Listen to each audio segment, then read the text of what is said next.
नमस्कार, capital TV में आपका स्वागत है और मैं आपके साथ प्रिया बिष्ट। दिल्ली में उस वक्त हड़कंप मच गया जब दिल्ली के 100 से ज्यादा स्कूलों को बम से उड़ाने की धमकी मिली। सभी लोग परेशान हो गए, अपने अपने बच्चों को स्कूलों से वापस ले आए। लेकिन अब इस मामले में बड़ा एक्शन देखने को मिला है। साथ ही इस पूरी घटना की कहानी क्या है और कैसे इसे अंजाम दिया गया, इसका खुलासा भी धीरे धीरे हो रहा है।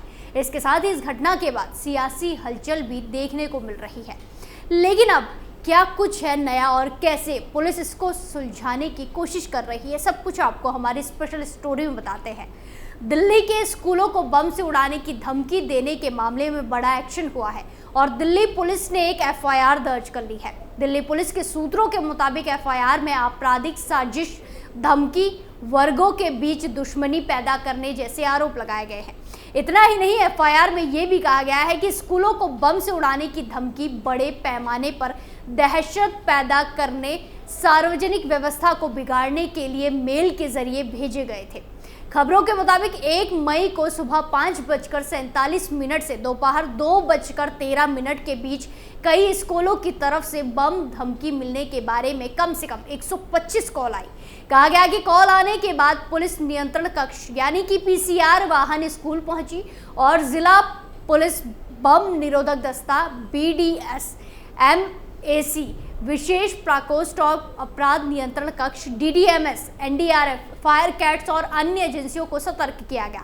खबरों के अनुसार प्राथमिकी में कहा गया है कि स्कूलों और अन्य इकाइयों की आवाजाही के कारण काफी असुविधा हुई। उन्होंने कहा कि अधिकारियों ने एक व्यापक अभ्यास के तहत स्कूलों को खाली कराया और पूरे शहर में जांच पड़ताल की। ये बताया गया कि ये ईमेल स्पष्ट रूप से बड़े पैमाने पर दहशत पैदा करने और सार्वजनिक व्यवस्था को बिगाड़ने के षड्यंत्रकारी इरादे से भेजे गए थे। भारतीय दंड संहिता की धारा 505, अफवाह फैलाना, 507, गुमनाम संचार के माध्यम से आपराधिक धमकी और 120B आपराधिक षड्यंत्र के लिए सजा के तहत विशेष प्रकोष्ठ थाने में प्राथमिकी दर्ज की गई। दरअसल दिल्ली NCR के 150 स्कूलों में 1 मई को हड़कंप मचा रहा। स्कूलों में अफरा तफरी की वजह उन्हें बम से उड़ाने की धमकी वाला ईमेल था। दरअसल दिल्ली NCR के कई स्कूलों को बम से उड़ाने की धमकी मिली थी।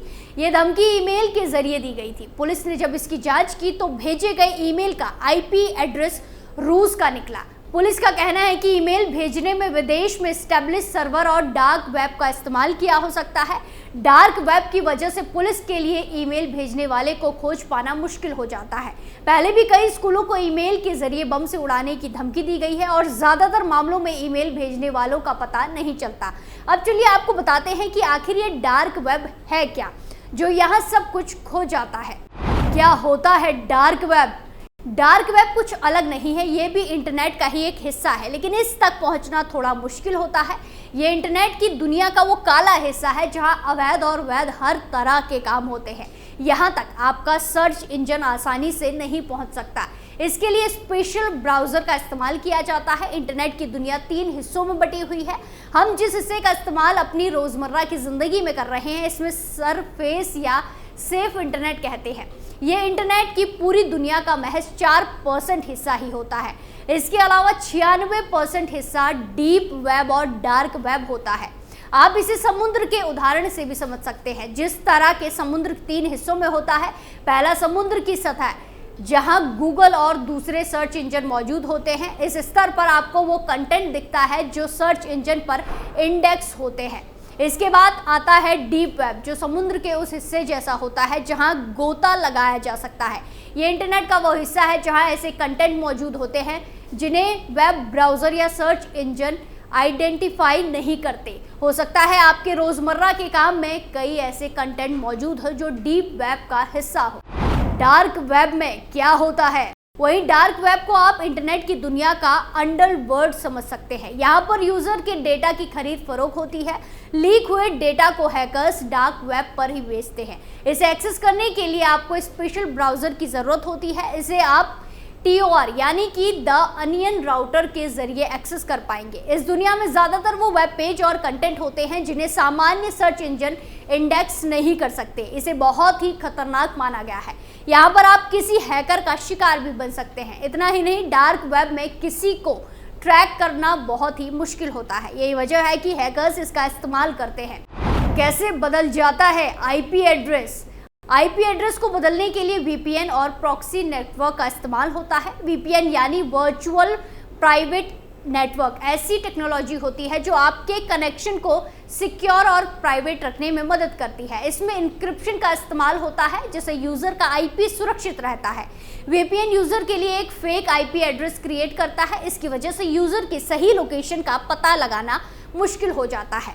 आईपी एड्रेस यानी कि इंटरनेट प्रोटोकॉल किसी डिवाइस के लिए आधार कार्ड की तरह होता है, यानी यूनिक। इसकी मदद से ही डिवाइस की पहचान होती है। आईपी एड्रेस को IANA यानी कि इंटरनेट असाइन नंबर अथॉरिटी जारी करती है।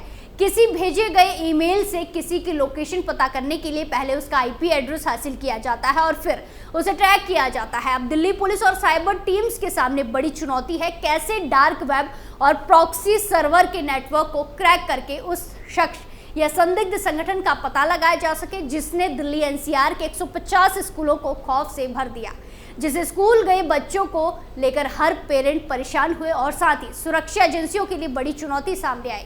इसके अलावा जैसे ही ये मामला सामने आया तो सियासी हलचल भी देखने को मिली।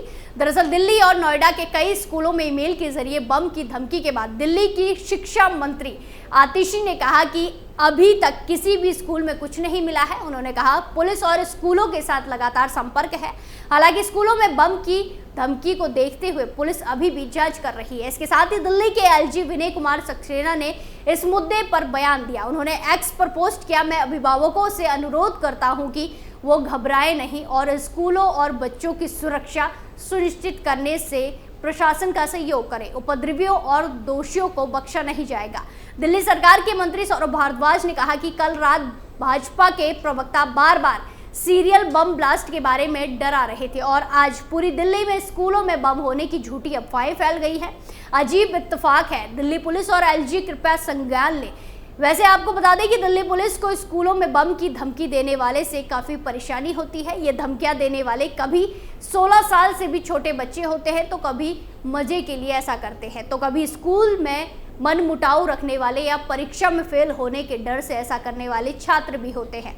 पिछले साल शुरू हुए ईमेल से धमकी देने के केस। बम की धमकी देने वाले मेल का ये सिलसिला पिछले साल अप्रैल महीने से शुरू हुआ था, जब सादिक नगर के इंडियन स्कूल को ईमेल से बम की धमकी मिली थी।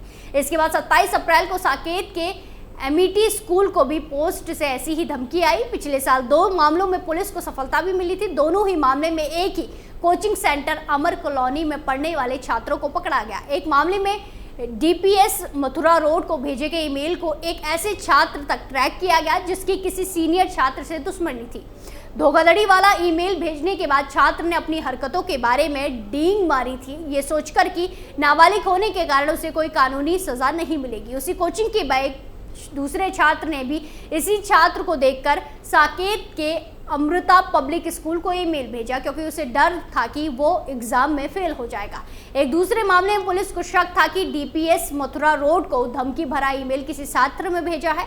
हालांकि रूस और जर्मनी से इनक्रिप्टेड मेल सेवाओं का इस्तेमाल कर भेजे गए ईमेल के मामले में अभी तक कोई प्रगति नहीं हुई है। इसी साल फरवरी में 2 स्कूलों को बम से उड़ाने की धमकी मिली थी। पहला था पुष्पा विहार का एमिटी स्कूल और दूसरा था RK पुरम का DPS स्कूल। पहले मामले में स्कूल को ईमेल मिला था कि कैंपस में 2 विस्फोटक उपकरण रखे गए हैं। इसके बाद 2 मामले में रंगदारी मांगने की भी खबर आई। ईमेल में पैसे मांगे गए थे और मांगे पूरी ना होने पर विस्फोट की धमकी दी गई थी। एक पुलिस अधिकारी ने बताया कि पुष्प विहार में 2 मामलों में ईमेल भेजने वाले ने एक निश्चित स्थान पर पहुंचने के लिए 1 लाख रुपए की मांग की थी। 12 फरवरी को उसी सर्विस के माध्यम से भेजे गए एक अन्य ईमेल में स्कूल ने 50 लाख रुपए मांगे। इन दोनों ईमेलों में समानता से पता चला कि दोनों संदेशों के लिए एक ही व्यक्ति जिम्मेदार है। RK पुरम के मामले की जांच में पाया गया कि संदिग्ध ने डार्क वेब तक पहुंचने के लिए TOR ब्राउजर का इस्तेमाल किया और ईमेल भेजने के लिए वर्चुअल प्राइवेट नेटवर्क यानी कि VPN का इस्तेमाल किया था। इस रिपोर्ट में फिलहाल के लिए इतना ही। बाकी तमाम खबरों के लिए देखते रहिए कैपिटल TV। नमस्कार।